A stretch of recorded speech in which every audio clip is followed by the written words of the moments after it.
Yo, yo, yo, it's your boy Casual Rail with the Silent A podcast. And man, we're back with another one. And a quick one at that. Yo, hit that like button. It's free, helps us get eyes on the show and helps us grow. And more importantly, subscribe if you got that time, man. We appreciate that love. And for this, let's get straight into it. We finally found out why the likes of Floyd Schofield, yes, Mr. Kid Austin himself, turned down the $1 million offer from the likes of Abdullah Mason. And it's signed, sealed, delivered today as it's been announced. Floyd Schofield will be taking on the likes of Tevin Farmer. Yeah, you heard it right. Tevin Farmer and Floyd Schofield going to get it on, I believe, on the undercard of Jake Paul and Julio Cesar Chavez Jr. Now, I'm going to go out and say this right now. Salute to Tevin Farmer. Salute to that man for getting this, this fight signed up and delivered. This is, I believe, his second fight already for this year. He's staying active even after the losses to William Zepeda, which were good scraps, good fights.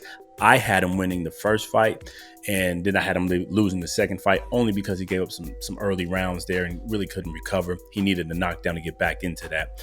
But all in all, good scraps, good fights. I believe definitely the one that just happened should, probably get us to, top 10 for the year, depending on how the rest of this year goes. Not fight of the year, obviously, but it was definitely good matchup and a good competitive series.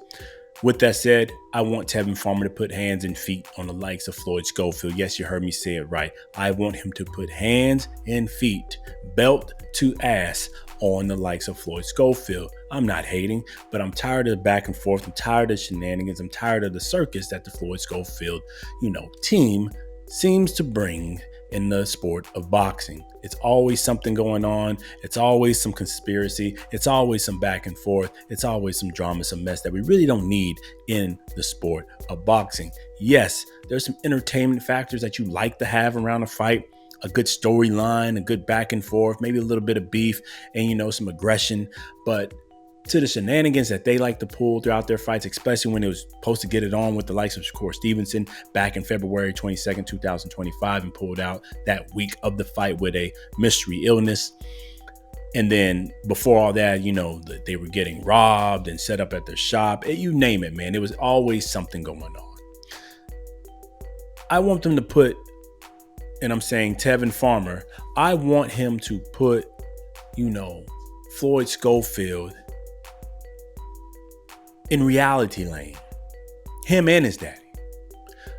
They need to know there's a certain way to conduct yourself professionally in the sport of boxing. Don't get me wrong. I understand some of the things that they're doing, mainly hyping up their name and making themselves some type of commodity. But after a while, you start going a little bit too far. You shouldn't just be relying on the shenanigans and the circus around your name. You should be relying on the punching, the fights that you have, the performance in the ring.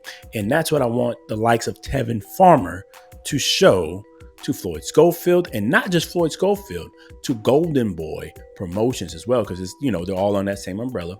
So I believe this fight in particular is being promoted by Golden Boy under the Jake Paul banner for MVP. Show them what it means to have pedigree. Show them what it means to be a veteran. Show them the dedication to the sport of boxing and how it pays off for you with or without shenanigans. I think they're throwing, Tevin in there. A, he puts on a good performance. He comes to fight. He's a true warrior. But B, I think they're trying to build up Floyd Schofield, right? I think they're trying to get his name in there and get him growing and maybe get him back to a Shakur Stevenson or to Abdullah Mason. But in this case, I think this might be something they overlooked a little bit too much, because Tevin is not an easy task. Yes, he's taken plenty of losses in his career, but you got to come out and ready to beat that man. You got to lay it out on the line, because he will not give up. And more importantly, he has a nice skill set on him that can really outbox majority in his weight class. Yeah, Floyd right now, skill set wise, I don't see him nowhere in the same lane as Tevin Farmer, but physique and power, yes, I think I have him over there, especially with the youth factor. Floyd's a big boy for that weight class. Yes, he carries himself well. Yes, he stays in good shape, and he has a little bit more power, obviously. In that category, yes, I see what they're trying to do. Get the young man, the young warrior's name built up, knock off that veteran who's just took back-to-back losses and tough fights this year. But I believe it will backfire, and here's the reason why. Floyd hasn't fought in a little minute. And ring rust, mind you not, I believe Tevin Farmer has fought twice already since the last Floyd Schofield fight. Activity is key, and ring rust is a detriment to any fighter's career, no matter what age they're at. No matter what stage they're in their career, it's a detriment. That doesn't mean you're going to guarantee to lose. It's just going to make the fight a little bit harder than what you thought it was, and especially when you ran up against a fighter who's already well-oiled and ready to go. Tevin's 2 fights in the last, 8 months or so, 8 to 9 months, with a heavy volume puncher in the likes of William Zepeda. He's well-oiled. He's ready to go. So I don't think this is going to be as sweet as they want it to be. I see the play. And in all sense, yes, Floyd Schofield probably should win this fight, logically. Again, the youth factor, the power factor, the physique. He should win this.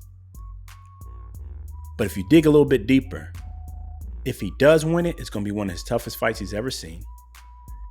And it's not going to look as good as his team wants him to look.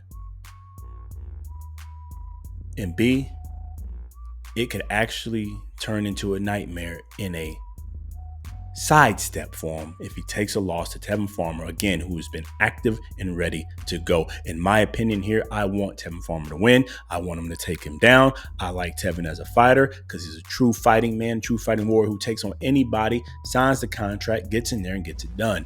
No BSing. I like Floyd Schofield as well, the young man, but I think he needs to take a loss right here, or at least a draw or something to show him you got to take this sport of boxing serious. You can't just be out here playing around, asking for multi-million-dollar contracts and deals, and you ain't proved nothing yet. You haven't taken the risk yet, and especially after you pulled out last minute to a Shakur Stevenson fight, which was for a championship shot.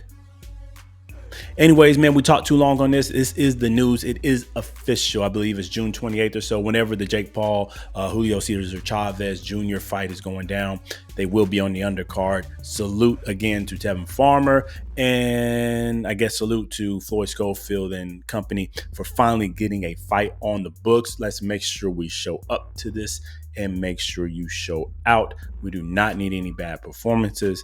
Again, it's your boy Casual Road with the Sign A Podcast. Hit that like button, comment below, and as always, subscribe if you got that time. We appreciate that love. Until the next time, peace.